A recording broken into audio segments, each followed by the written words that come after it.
Hey, everybody. Thank you for joining us for today's episode of Real Estate Disruptors and Blockchain Whales. Today we've got Khang Lee, King Kong himself with Wholesale the Millions and the Millionaire Club. And Kong flew in from Seattle to talk about going from selling hair extensions at a kiosk to real estate to NFTs. If this is your first time tuning in, I'm Steve Trang, sales trainer, and every month we help hundreds of people buy more houses at deeper margins. If you want more information about that, DM me the word sales on Instagram. And I am on a mission to create 100 millionaires. The information on this podcast alone is enough to help you become a millionaire. If you'll take consistent action, you will become one. And the show is brought to you by the Whale Club, my newest venture with Paul Sparks. And if you get value today, please tag a friend below. Share this episode right now. That way we can all grow together. And this show is live. So ask your questions for Khang to answer. You ready? Let's rock and roll, baby. All right. So we're going to do this in two different parts. Okay. So let's start with real estate. Okay. So what got you into real estate? Cool. Yeah. So this got to go back in when I was 27. So as Steve has mentioned, you know, our first business that got us kind of like a business owner, entrepreneur, was selling hair extension, like a little kiosk in the mall, for those of you who know. And about 26 or so, the mall, Canadian dollars just drop. And we figured, dude, we're not bringing any more income into this business. And the mall always threatened us that, you know, they're going to shut us down because they got someone else that's going to come in that's going to pay higher rent for the space, and they're going to open to multiple locations. And the wife was like, Khang, we need a plan B. So first off, I want to let you guys know that I wasn't the one that said, hey, let's get into real estate. It was the wife. And yeah, so we drove by Barnes & Noble one night, and I remember her telling me, hey, let's pull in. And she walked down the aisle and found a book called How Come That Idiot Is Rich and I'm Not. And That's the book? That's the book. It's a good name. It's a good name for a book. Yeah, dude. No attention, bro. Because we look at it and we're like, damn, dude. So we're the two idiots here that want to get rich. So let's go. Yeah. So she checked out that book, went home, read it about it. I went on YouTube, consume all the guy's content, paid $7,000. Who was the guy? Robert Sheeman, dude. Robert Sheeman. Okay. Killer speaker. Super good speaker, great speaker, very entertaining, and also Is that Fitzgerald's buddy? Yes. Okay. Yes. Got it. And paid $7,000 or so. Go 3-day seminars. They kind of teach us, you know, about calling people on Craigslist and all that, and that's kind of how it got started. But it took me about 6 months or so to actually find my first deal, and I ended up having to hire a mentor because I went through the seminars, watched all the videos, and all of that. For me, I know myself that I need a hands-on coaching mentorship. That's kind of how I When was this? Dude, this back when I was 27. So 2012, 2013, 38 now. So. Got it. Yeah. Okay. Well, I can relate to that. I think that, you know, something that people tend to overlook, they're willing to spend money on the Gucci bags or like the, you know, their car payment to look fancy. But I think that one of the best investments I've ever made, and I've invested over 6 figures in mentors, but like that really changes things for you, especially when you have those calls, when you have that hands-on experience. Yep. When, if nothing else, it will distill the information and really change your concepts and your belief system around like, oh wow, they did it, I can do it too. So yeah, that's awesome. So you reached out, so you talked to Robert. Yep. You attended this event, and then you said, I need a mentor. I actually met Mike Fitzgerald at the seminars. Okay. So, was he getting coached there, or he was just hanging out? No, so he actually came as a guest speaker. Okay. So you know how Fitz is. So he walks into the room. He's like, dude, I can help you find a deal in 15 minutes. I was like, dude, what? So he went over there, look at our computer, whatever we were doing. And then he said, hey, this deal, call the seller up. So anyways, the wife said, Khang, we need to get this guy to mentor us. I said, Lon, dude, like, who are we? This guy's a multimillionaire. He's not going to even pay attention or want to talk to me. But she said, Khang, if you don't get that guy to mentor us, dude, you're not leaving Florida. I'm going home, but you're not leaving, bro. I said, oh, shit, this is going down. So anyways, during break time, man, I went out there and I suck it up. I was so nervous, Steve. And I think it all comes down to his self-worth. And I just don't felt like I value, like, I felt like I have nothing, right? I'm like, dude, this nobody. And that's why I was so nervous. So anyways, I suck it up and it's like, shoot, man. I walk up to him and I said, bro, listen, dude, I'm sick and tired of trying to learn this all myself, bro. Like, I'm tired. Like, I don't want to see the next 6 months of my life to be like the last. Like, I don't want 6 months to go by and still trying to figure this thing out. Like, I know I can always make the money back, and I know this is going to cost me a lot of dough, but dude, I'm ready to go. And I said, Fitz, how much is going to cost you, bro? And he said, so he turned me off, right, Steve? He's like, no, I can't.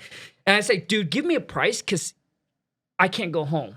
That's what I said. I said I can't go home. And anyways, you know how he negotiates. And at that time, I know nothing about negotiating. So this guy pretty much got me to give him a price. But anyways, we agree on a price, 25 G's, flew him out for 3 days. He kind of circled the neighborhood, tell me exactly what to look for, tell me how to talk, negotiates with the realtors, got me into the bank, sat down with the bank. And that's when we talked to Rick, he's the vice president of the bank. So for those of you, if you want to start like building up your relationship with bank, like I used to think, dude, like I got to go to like Bank of America, like the big bank, right? That they got a lot of money to loan. But no, dude, you got to build relationship with your local bank. They'll take care of you because you're not another person. Right? Like walks into the branch. You're somebody. Right. So we went in, we chat with the bank, dude. But I guess it's also good timing for us, bro. It's because the bank just recently opened up. They need client. So we go to a couple of day bank and they said, no. This is when the market was just kind of like dry and lender was extremely hard for them to loan. And I go in and saying, hey, I want to flip houses. Never done it before. So they were very scared. So anyways, this guy, Rick Cornelius, man, he's a vice president of the bank. New bank just opened up and we sat down, show him our performa. My house is almost paid off. So we kind of use that do a collateral on it and things like that. But we're able to build a relationship with him. So, just real quick, if you need more money, my bank's actually having the grand opening this coming Wednesday. Oh, so there if you you want to go. fly back, right, we got that. Okay. You said that you're terrible at negotiations, and you and we've gone back a little bit. So Yeah. I don't believe that because you're Asian. So really, you're a bad negotiator? You know, Steve, Or were you just really desperate at that time? you know what? I think it's both. I think it's desperate, and I wasn't the negotiator like I am today. Yeah. What was the feeling like? So was that when you spent that money, when you guys agreed on that, by the way, Yep. was that the most money that you'd spent up to date on a mentor? No. Okay. Okay. The whole mentorship journey cost me over 100 G's. No, but I'm saying like at that conversation, Yep. that was the first time Yeah. you were like, so, wow, okay. so that's like a deposit. Yeah. Yeah. So Yeah. the 25 G's is deposit, but over time we split 3 deals, so it cost me over 100 G's. But I was very nervous. Okay. Yeah. I was very nervous to pull the trigger, but the reason why I pulled the trigger is for one reason. I said I do not want to see my life like 6 months from now just trying to figure this thing out. Like I'm tired of it. Like I'm done. Nothing changes. Nothing changes. Like to me, like I say, okay, you know what? If I'm out 25 G's, if I just get one deal, right? Just one deal, I'll make my money back. But then now I'm in the game. Like I won't need them anymore. Yep. So that's like my mentality, dude. I'll pay for it. I'll suck all the information. Then I will never need them anymore. So you're talking about you were struggling Yeah. with the kiosk. Yes. How did you come up, right? Because a lot of people, they're struggling and like, Yep. how am I going to pay for this? Yep. How did you pay the $7,000 to attend a live event? Yep. Plus another $25 to someone you just met. Steve, that's a good question. Yeah. So for those of you who don't know, mostly Asian, we're very frugal. So Lon and I are very frugal. So we budget ourselves no matter how much we make. We only spend 10%, 10 to 20% of what we make. Yeah. So when we were making a couple hundred G's selling hair extensions, I know it sounds unbelievable, but dude, these hair extensions sell like pancakes to Canadian. Yeah, they're it's good business. Man. Yes, dude. Because so in Seattle they also have hair extension kiosks, but they would sell it for way more. So where we live, we're only about 30 minutes to the Canadian border. We would buy these hair extensions, bro, for like $5 to $20, and we're selling out for like $50 to $250. Yeah. And in Canada, they're $300. Yeah. And at the time, the Canadian dollar was really good. It was almost at par with the US dollar. So they were pouring down. So, dude, Lana and I were making like $250,000, and we're still living in a shed behind a mobile home park. So Steve asked me, so how did we get all this money to actually get in? It's because from all the saving. It's like crypto money, dude. You're going from $5 and selling for $300. That's like, Yeah, no, it works. It you were in works. it before. You were in it before you were in it, man. Yeah. So Fitzy tells you buy these deals, and you just did everything he told you to do. And by the way, for you guys who don't know, Michael Fitzgerald, he's on a previous episode, fellow member of Collective Genius, Yeah, he's a and killer. man, the guy is an incredible connector. I mean, he just hangs out with NFL athletes like no big deal. right? Just gets free money from the government. It's unbelievable. So anyway, you just follow him like blind, or like how was that journey getting mentored? Correct. It wasn't blind. Like, people don't understand. Like, people think, hey, when I get a coach or a mentor, like, dude, everything will fall in place for me. Like, they'll tell me exactly what to do. No, my friend, you have to also use your brain. Yeah. Like, dude, you got to be creative. So when he tells me to do certain things, call this, it wasn't like, call this, let me get on. Dude, it was, okay, I pound the phone, I call, I talk to agents, I make the mistakes, what not to say, what to say, and then I just adjust and adapt. But as far as like guidance, like if more like, hey, you know what, dude, I'm stuck. Like, I did this and I'm stuck. And that, I think, to me, that's where I get the most value. Hey, I'm stuck. Get on the phone with him, shoot him a text message. He's able to respond back and tell me what to do. I have to go do it. And there's still mistakes that I made along the way, even if I have all the mentor and all the coaching. Like, just, you're still going to make mistakes. Yep, you got to learn. Right? But yeah. All right. So this was around 2013, right? 2013, 14. So did you immediately have success in the next 12 months, or how was that journey? Yeah, so I was so my first deal. So we flew him out for 3 days. Within a week or so, got my first deal. That's awesome. Yeah, it was because I was making a ton of offer on the MLS. At that time, the MLS, there was some really good deal on there. Pre-foreclosure, foreclosure properties all over there. So I just submit offer. So anything that pops up, we're submitting 40 to 50%. And then we got a response from a seller saying, dude, a realtor said, bro, you kidding me, dude? That price is ridiculous. But then they like, hey, but the seller's not going to accept that, but they would do this. And then now we're like, hey, we got someone there that's willing to talk to our stupid price here. So we're like, hey, we got something going on here. And then anyways, that was my first deal. And yeah, so within a week or so, got my first deal. I knew nothing about constructions. You were buying the flip. Correct. This was when I first got into real estate. You weren't wholesaling yet. No, I was not wholesaling yet. And I was, so we hired a contractor. I knew nothing about constructions. I remember my contractor saying, hey, you know what? There's some missing shingles. And Steve, I didn't want the contractor to take advantage of me, not knowing that I don't know anything. I said, bro, dude, listen, man, I'm having a hard time hearing you, bro. Why don't you take a picture and send it over to me? So he took a picture and sent it over to me. And then obviously from there, took us about 4 months or so to finish up that rehab project. And we made about $50,000 net, walk away, and changed the whole entire life. That's awesome. You got something? Yeah, I'm sorry. Yeah, so it says on here, someone posted 2 minutes ago, all static on your Twitter space. Can't hear anything else. So I just wanted to let you and the team know, just in case. All right. Just sharing that. Okay, they're working on it. So thank you, whoever tweeted that. Yeah. All right. So you flip your first house, make $50K. Yep. So this is real. Yep. How long were you still running your hair extensions before you shut that down to focus fully on flipping? Man, Steve, such a good question. So I'm more of a risk taker versus Lon. Lon is very conservative. Like, before I quit my job, Steve, Lon wants the house to almost get paid off, and she wants to make sure she has a couple hundred G's in the bank before I even quit my job. So when we got into the first flip, like, we were still running the hair extension while after I flipped my fourth deal already. Now once I've done that, once the hair extension dude, Steve, couldn't make any more money, where Lon is coming out of pocket now, she said, okay, I'm done with this. But the thing is with Lon is she's very attached to that first business because it's like her baby. Oh yeah. It's like you gave up your baby, because we started that business when we were like 20. So for Lon to let go, it was so hard for her, and I remember her crying and didn't want to let go, but she just knew that it was time to let it go. Yeah. And I could totally understand that, because we're closing this company next month, right? So our brokerage, we're shutting down, right? Like, we're partnering up with Ryan. Yeah. So we're shutting down our brokerage, and it's like, man, like, I still remember holding Vivian, who was just born when we launched Stunning Homes Realty. So yeah, it's an emotional. Actually, someone in our office like, hey, we should have like a shutting down party where we all just get drunk in the office. Like, that's not a terrible idea. That's not a terrible idea. Yeah. So all right.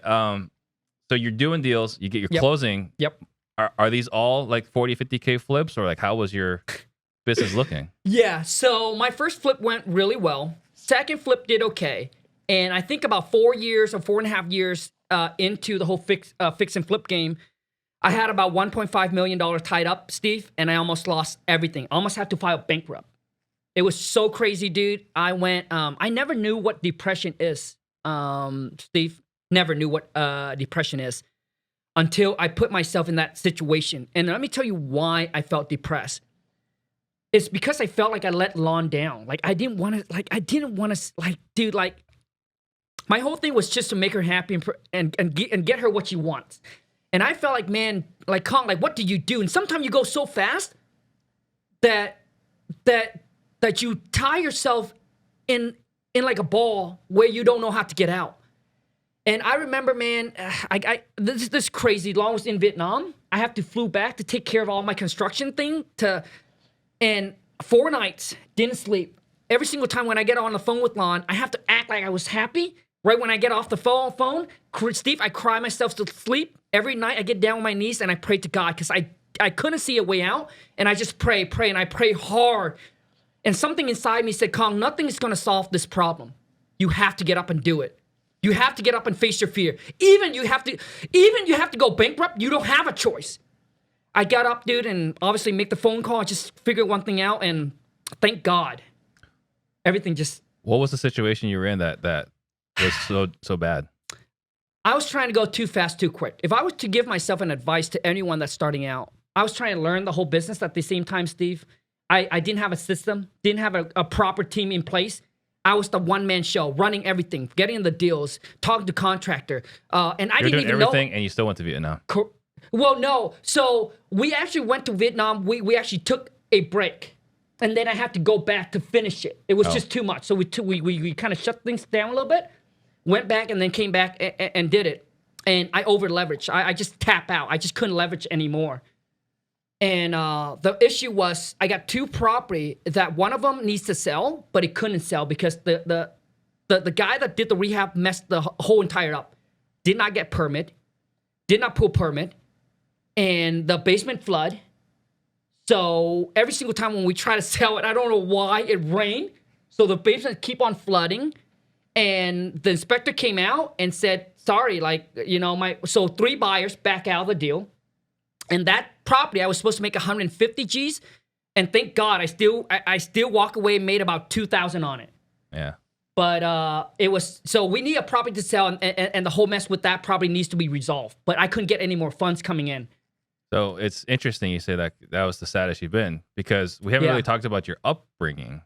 Yeah. Right? Because you don't have the easiest life, or you didn't start off with the easiest life. Yeah. Do you want to talk real quick about your upbringing? Yeah. So for those of you who don't know, I was born in Vietnam, raised up in a mud hut, super poor. Like, for those of you who don't know what a mud hut is, like, every single time when we get a big rainstorm, dude, my brother, my dad will go out there. We'll put clay, like, it's literally clay. We will, so super poor. When back in Vietnam, I didn't have any formal education. So back in Vietnam, for those of you who don't understand, for those of you who take America for granted, let me tell you, back in my country, you got to pay for education.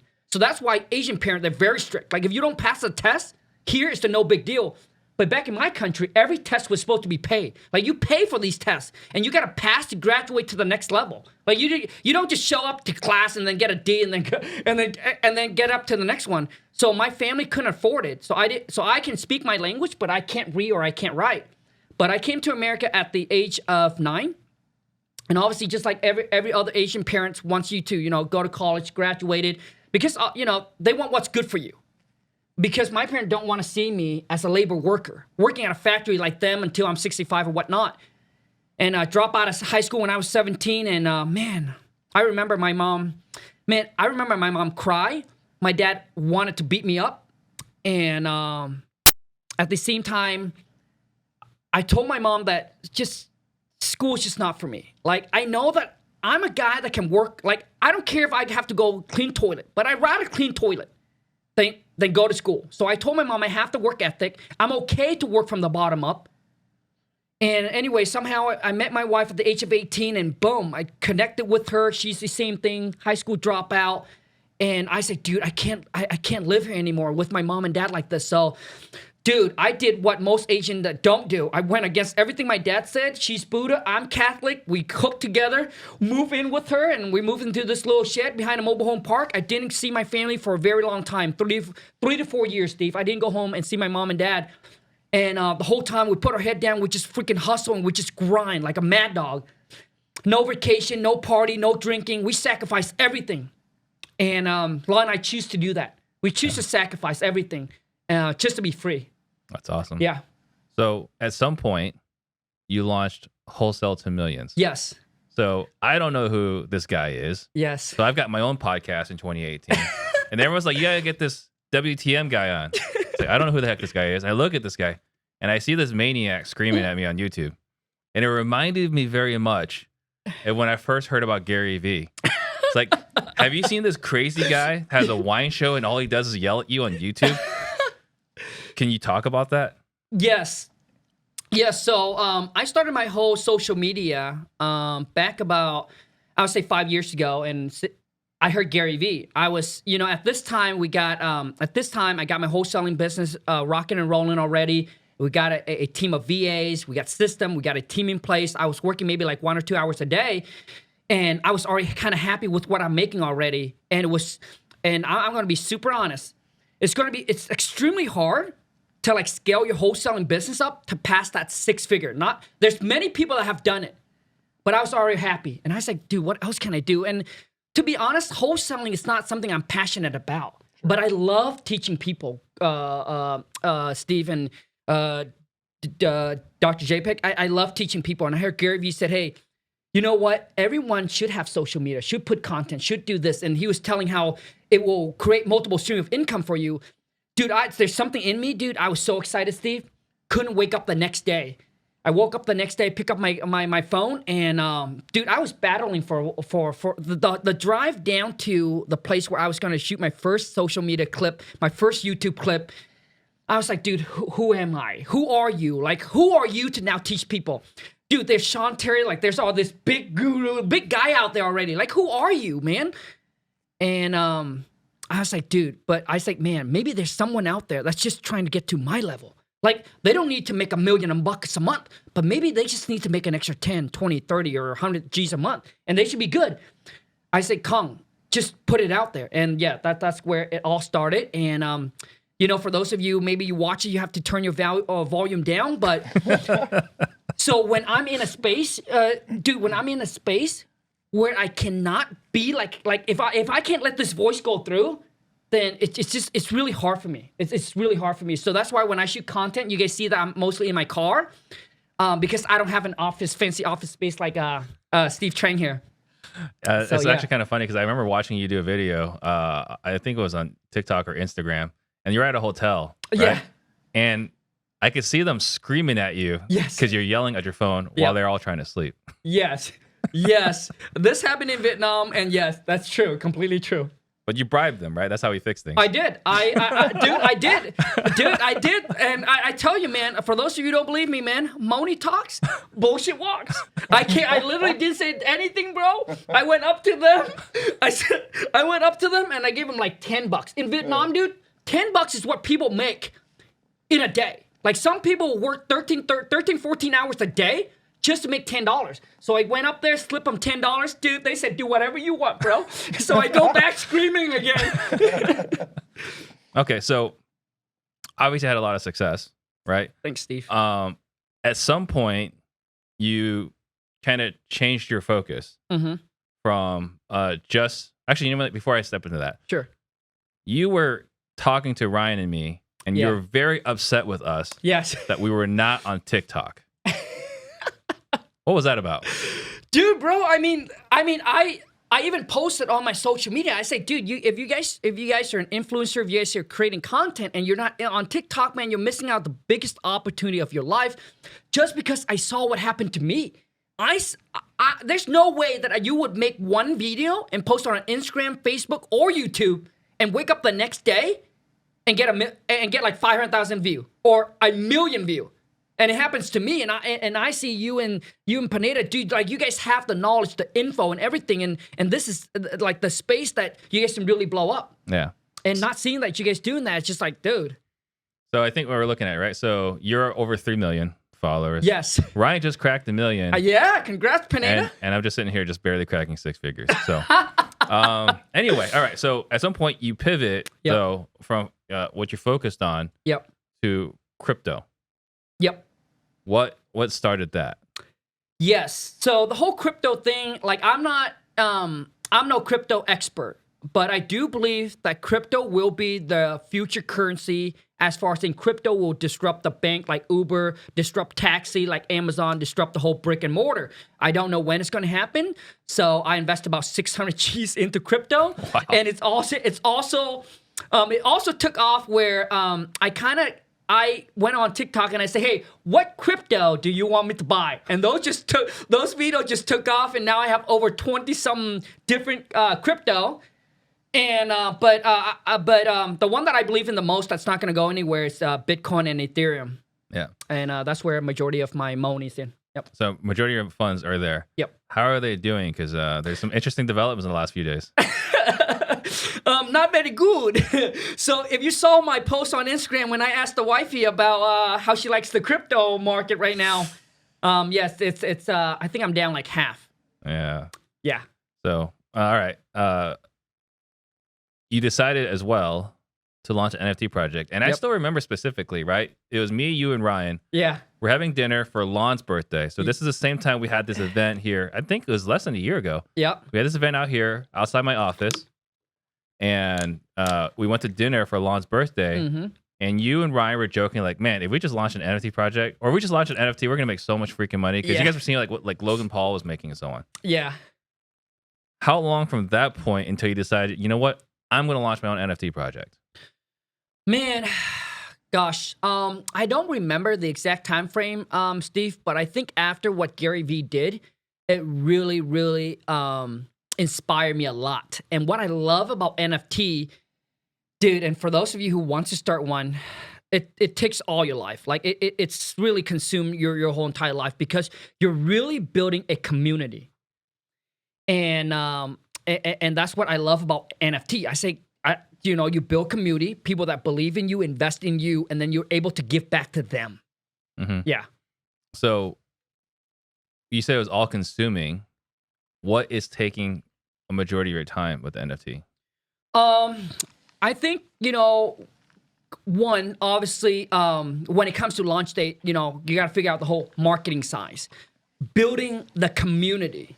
Also, two, is figure out, the art. And listen, you're not going to be the one that's going to know how to do it all. Obviously, you got to build a team. But also, two, is the legal size. Right now, there's a lot of things that I want to do with my NFT project, but because of the legal side, I just want to keep it simple. And that's what consumes a lot, call with attorney, figuring out what you can and cannot say, what you can and cannot do. And, and people, Steve, talk about like, Dr. Jpeg, talk about like rug pull. Dude, it's so easy to do a rug pull, man. Like, I wouldn't even need to spend like a month to pop an NFT project if I want to do a rug pull. Just make $1 million, call it, because I got the following, right? Sell this NFT for $300 or $400 a pop. Easy. It's a no-brainer. With my social media, it's just so easy to do a rug pull. If you want to create a legit NFT project, I'm telling you right now, if you want to start, it's not a 1, 2, 3, dude, it's a 10, 20, like it's like you got to talk about decades when you talk about this kind of game plan. Yeah. Yeah. So what is your plan for the NFT? So I am launching NFT called TMC, stand for the Millionaire Club. So what I'm doing is I'm blending NFT and real estate together to create a community of millionaires. I want to bring together some of the most driven and ambitious entrepreneur, right, on the planet that wants to learn building their own and helping them build their own real estate empire. And the goal is to help you become one of those millionaires. So it took me 10 years or so to build my whole entire real estate to where it is today. So I'm giving you access to my system, to my team, to my cash buyer network, to CG members, to private harmony lenders. Like I want TMC to be the central hub of real estate investing for Web 2 and Web 3 combined. Like my project is not to give you that $5 to $10 to $20 a day where you stake and you don't do anything. My project is about helping you making 10, 20, 30, 50, 100,000 a month. Helps you build your own real estate empire, and then you can take that money if you want to fix and flip. We also want to help you with that. You want to buy rental property, build passive income. We want to also help you with that. But that's what TMC is. So what's the difference between doing something like this in Web3 with NFTs versus, just standard kind of what's going on right now, like Web2, right? Like I said, I have a mentor. I agree with you. Yep. You took your process 10 years. You can distill it down to what was important, your processes, things like that. More than enough value in that. But why utilize Web3 technology versus just doing Web2? Gotcha. So everything I mentioned happened on day one with the utilities getting access to my system, my teams, and all of that. So we also want to be able in the futures for our holders where they get to stay at my properties that I currently own, and anything that I own in the future that they get to come and just stay. We also want to be able. So for those of you, this thing I can and cannot say. So I just want to make sure I want to be transparent. I want to share everything, but I've been called out that I cannot say stuff. No, I get it. Yeah. Yeah. It's like the so stuff you want to keep under wraps. Correct. Well, it's not just that. I think the legalities. There's sure. so many things that we want to say that we can't. Correct. Until certain thresholds have been Yes. crossed. So, there's things where I want to do for the community, for example, where we can come together and do business together. Right. So I'll just leave it at that. And also, too, is let's just say, so for example, a mentorship. A regular mentorship program, let's just say you pay somebody, you join their mentorship program, you don't like it anymore. Guess what? You're out. But with NFT, Right. you can sell it. 100%. We talked Right? about this. Yeah. Correct. So with NFT, you don't want it, or maybe you got enough knowledge because the past for 3 years, and maybe you got enough knowledge. You'd be like, hey, you know what? I'm done with the group. I got everything I needed. It's not for me anymore. I want to move out. Right. Boom. You can put that NFT, sell it. Hopefully you can make a profit from it.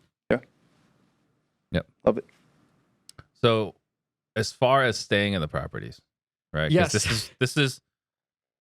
There's so many things in real estate. Yep. That there's so many unanswered questions. So, what have you figured out so far? Like, is that is it a security? And this is like, Yep. what? These are the things that are like. There's so many unanswered questions. So, I'm curious what you found so far. Correct. So far, anything that has to do with and listen, for those of you who's watching this, I'm not no NFT expert. I'm here with Steve Trang and Dr. Jpeg, probably like way more experienced and knowledge than I am. NFT celebrity. He didn't know that. Yes, Dr. Jpeg, NFT celebrity. Everybody, give him a round. But yeah, so anything that has to do with some kind of a profit or whatnot, like if they're making any kind of a gain or anything from owning your NFT or staying at a Web2. So I can't even say that they get to come to my Airbnb and stay for free. What can you say? Legally, you can. It's a gray area, but legally, if you're able to look at an NFT in a way where it's classified that it's not necessarily security, but art. Right. This is something you purchase that would be a piece of art, and then with that there is utility, and then there's ways you can work around things where there's loopholes for whether it's security or not. Obviously, not financial advice, not business advice, but I think that's the beautiful thing that we're really leveraging with non-fungible arcade is, it's a conversation we had before we hopped on, right? Yep. So it's what's that, like what can I do that's beneficial for the community, for the holders.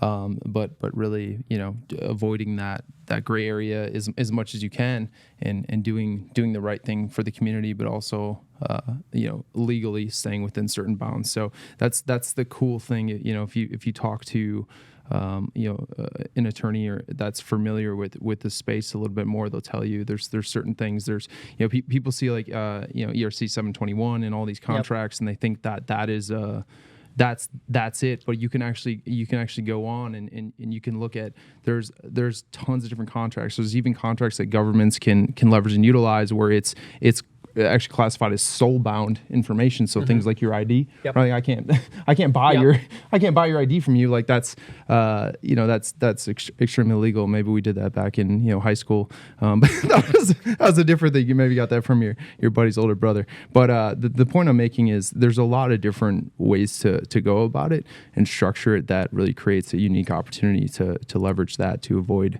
all the legal hoops and bounds you might have to go through. So. Yeah, I like as far as so there's things where, Steve, so you have to create your own token, all right, your own crypto, where it can use within your ecosystems, but there's no value to it. You cannot say there's value to it. Right. That's the security. There's no value to it. Like, so there's things like I want to do where, I like the DAO. For those of you who don't know what a DAO is, man, I would love for one day that this can be possible. It's a decentralized autonomous organizations where a group of people, we just get together and then we pour our funds together and then we get to invest in Web 2, Web 3, whatever it is. Right. But right now with that's what I really wanted to do. But now we have to push that away towards something in the future where it's not as regulated. And also too is there's an offshore or onshore thing as well. So now we're taking okay, maybe I shouldn't say that. Well, so like, we're also talking to like Corey Butt, right? Yep. Scott Myers, right? Yeah. Who have also both been on this show, right? They're doing the real estate DAO, right? So have you been following that at all? No, I have not. Okay. So, and then there's another person, Mike Watson. He's one of the CG members as well. Yep. So like everyone we're talking about, right? It's in the collective genius with us. He has, when he raises money for an apartment complex, everyone's a general partner.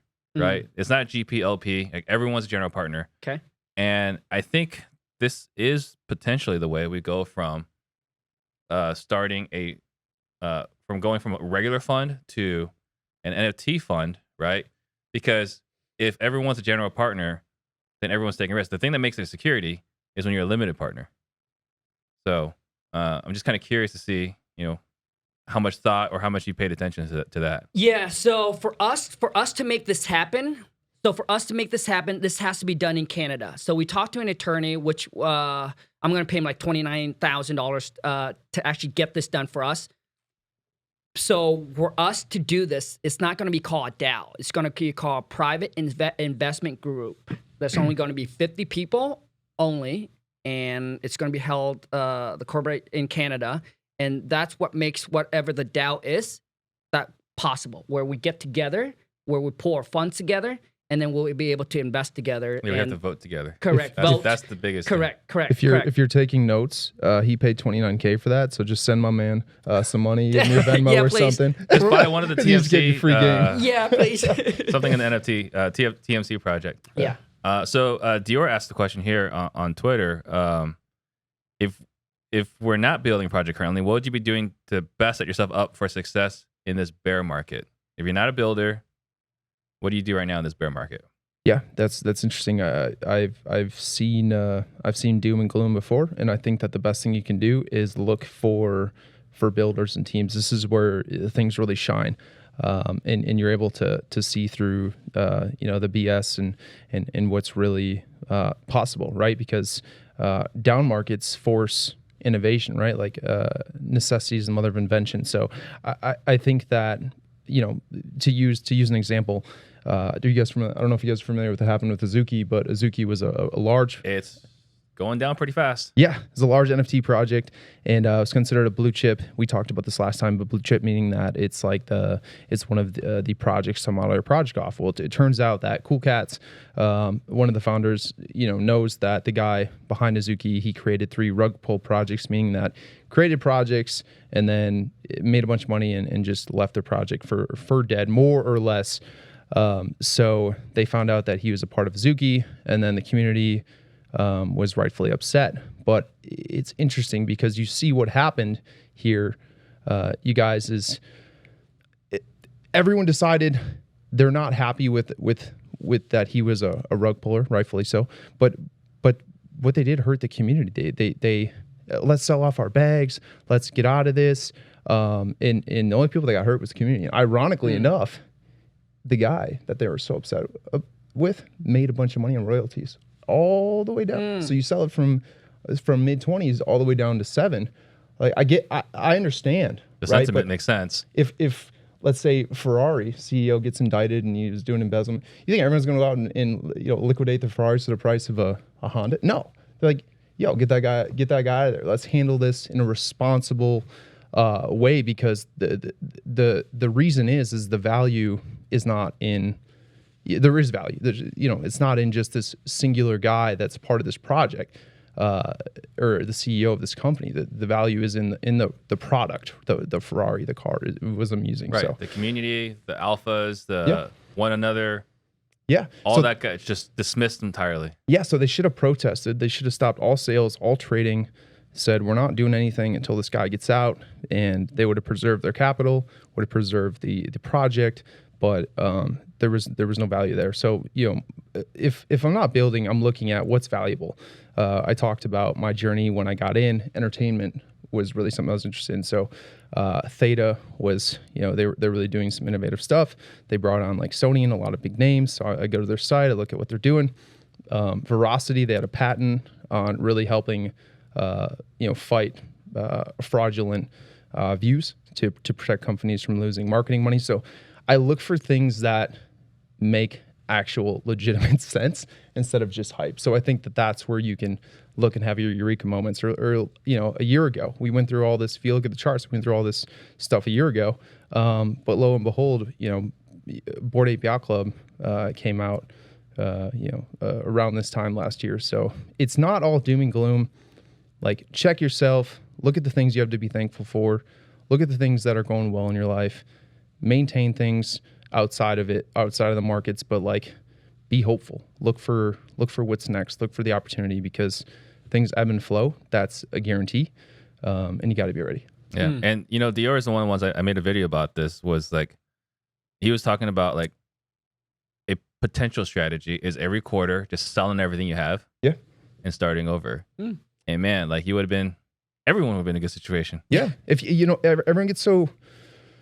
What's the word? Everyone gets so excited because you're scrolling through Twitter and you see someone minted something for $7,000 and they sold it for $1 million 6 days later, and it's like, that needs to be me. But the reality is if you came into the market with $10,000 and you turned it into 20, and then you took that 20 and turned it into 40, you took that 40 into 80, and now you have $250,000 from 10K in 6 months because you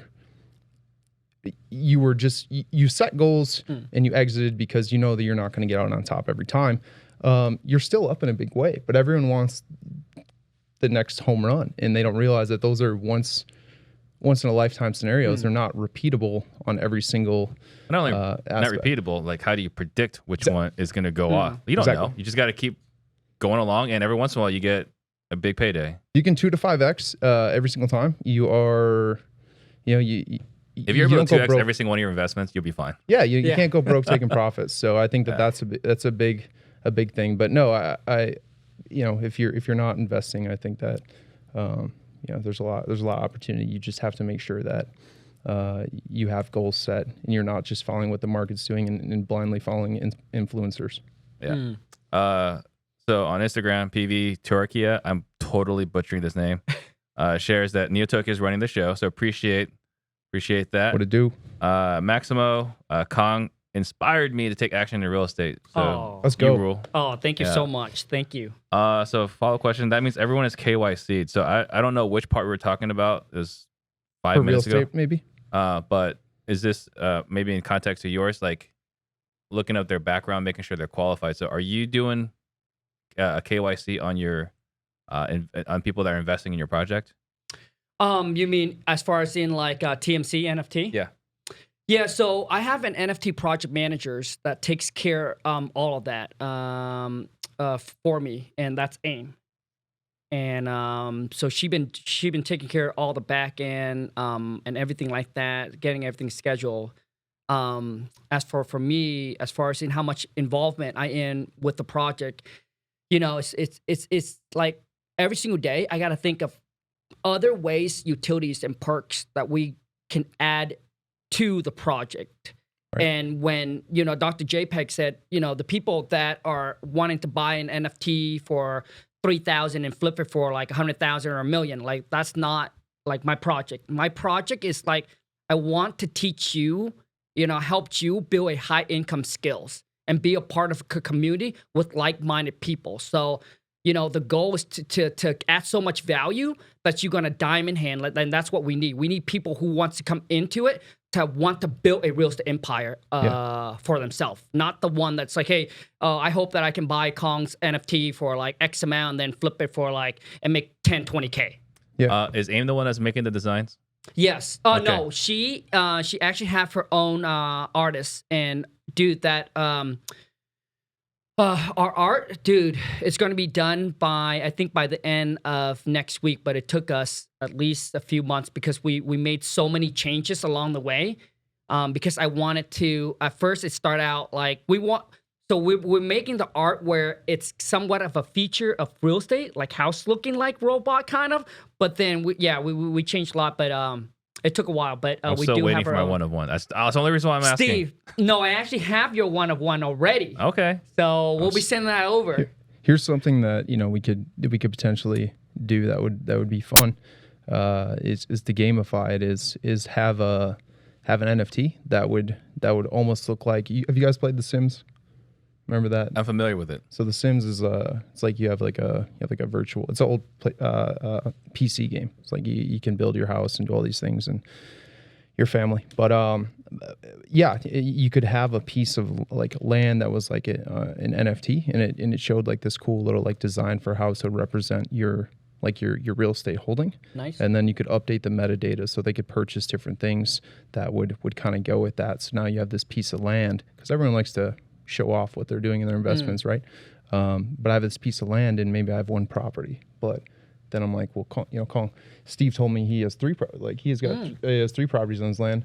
Let me get two more. Yeah. Right. So now I'm like, hey, Steve, look at my NFT. Steve, you got 3, I got 4. Yeah, exactly. So again, it gamifies it in a fun way, but it's still investing. It's still an opportunity to make money, all of us together. And I think the sky's the limit. I'm really excited to see real estate and NFTs be married, because we spoke before the show, but there's a lot of opportunity and well, so let's talk about it, right? So like if Dr. Jpeg was going to launch a real estate NFT today, what would that look like? Yeah, well, that's a good question. It depends, because I want, I'm only about win-win scenarios, and that might sound silly, but you look at the market. I don't think you sell hype. You could benefit off that right now. Oh, we're the first real estate NFT. Well, what do? Well, we take your money and then we'll send you some money eventually down the line as a roadmap, right? Like we were talking about rug pull. Oh shit, the money disappeared. We don't know what happened. I think that for me, something that's particularly interesting we talked about is it's simplified, and maybe it's not only real estate, but being a broker where there's all these people with newfound crypto money.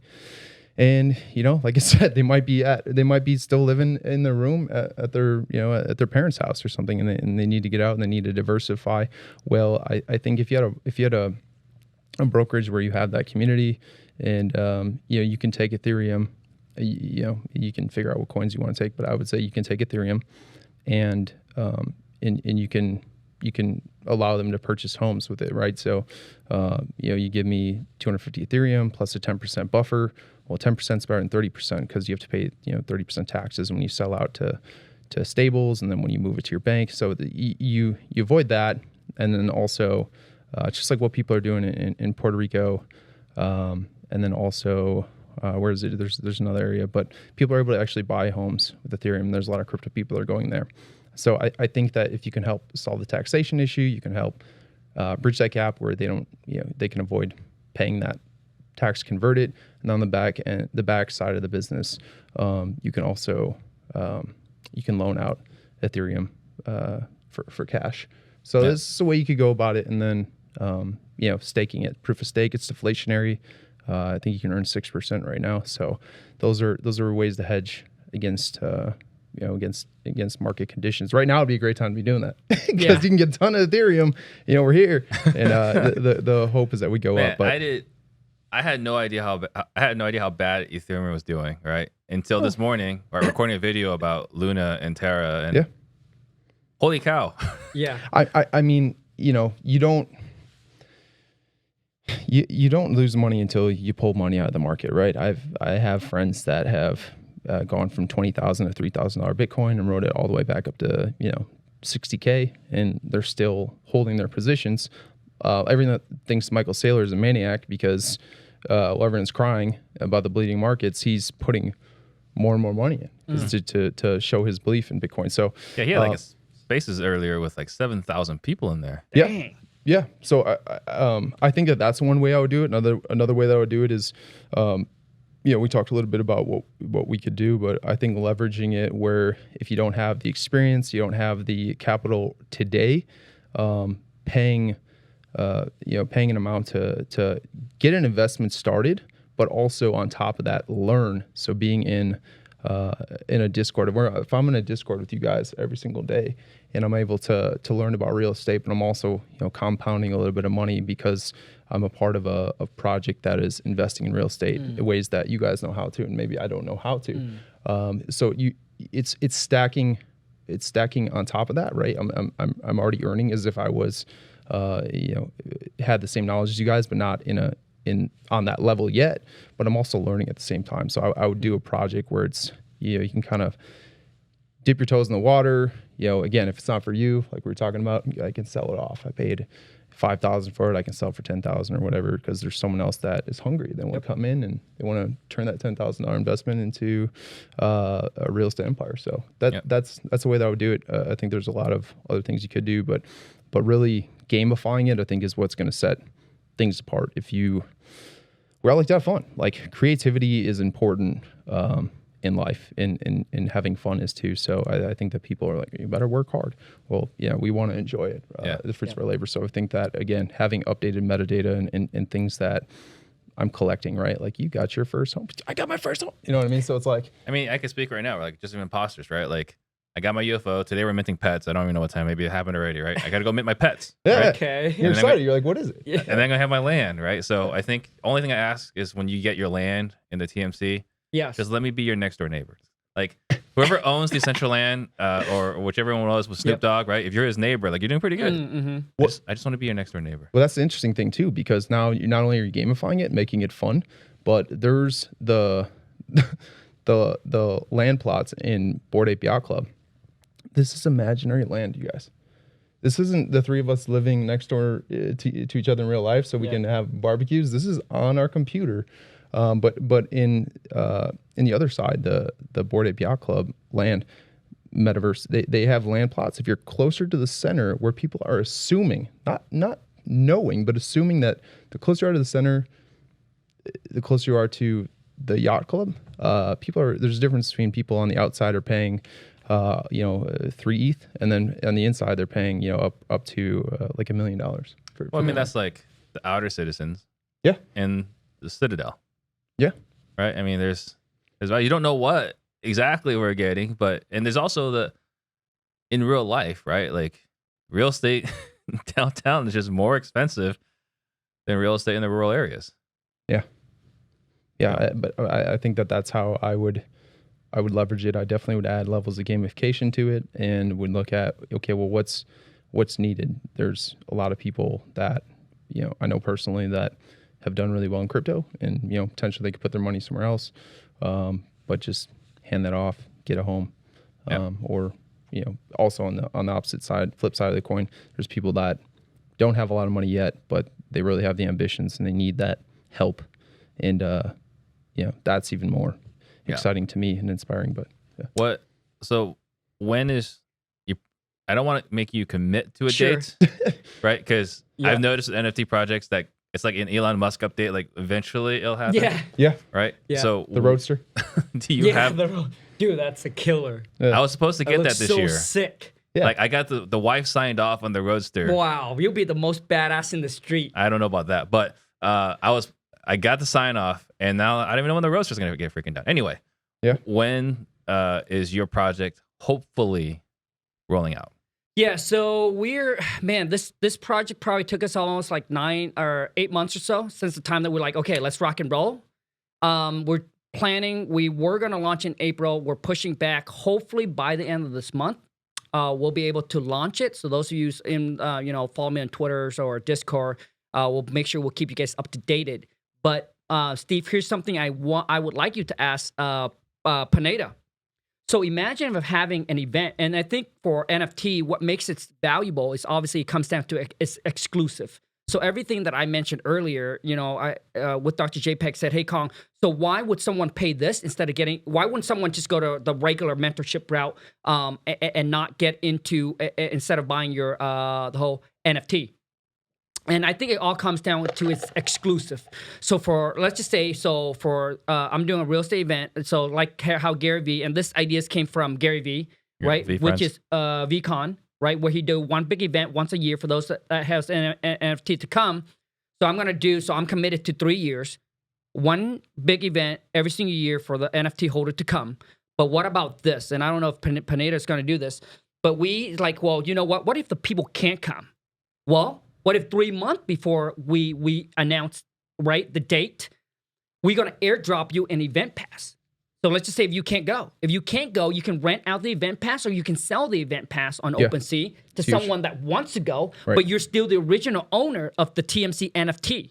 Yeah. So, I mentioned earlier, like I went to a crypto staking event this over the weekend, right? Yep. In order to go, you had to have the NFT for that event. On top of that, you need the NFT for the first event and the second event, but you can't buy the first event. So I had to pay 0.4 ETH to borrow the first one, right? Yes. So I'm into this for 2.1 ETH to attend this event. Yep.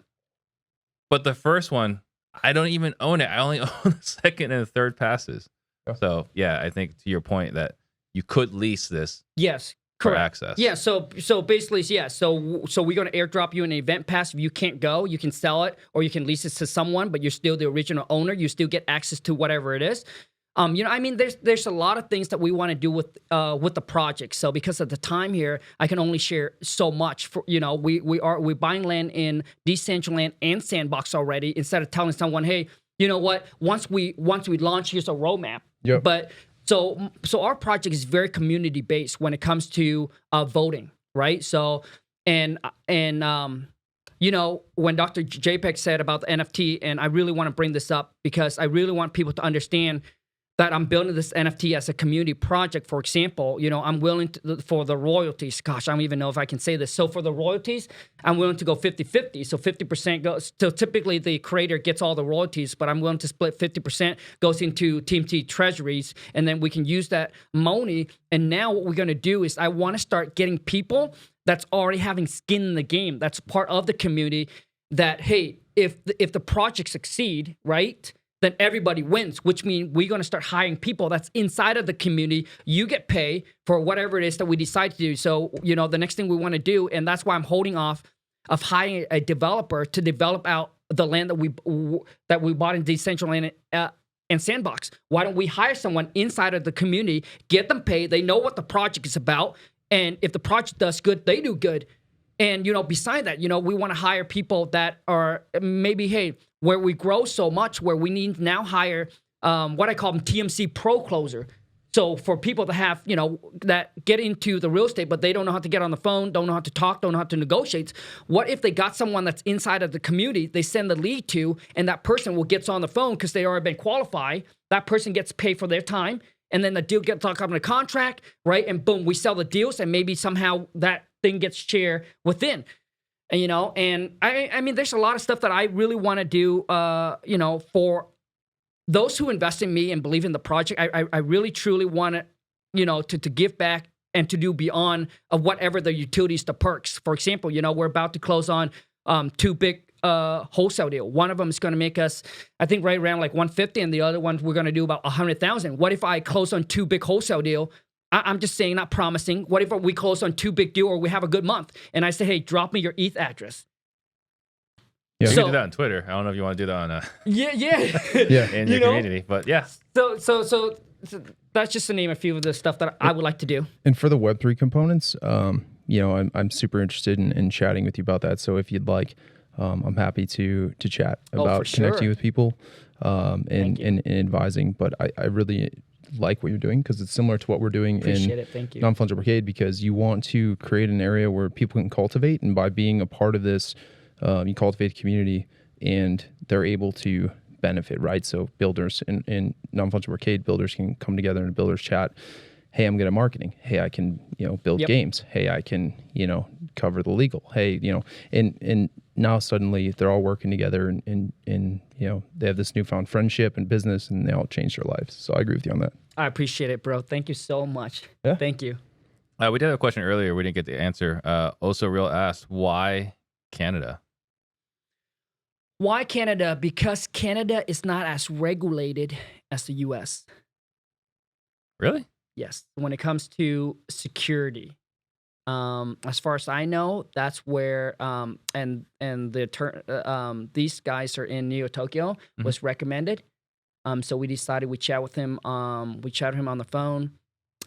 We also booked, I booked like multiple call. I know that because we're talking about the whole DAO and things like that. And we booked a call with another attorney that was in like one of them in New York, and the other ones was in like and the thing is, just like with wholesaling, if you talk to the wrong person, they say you can't do this, you can't do that, and things like that.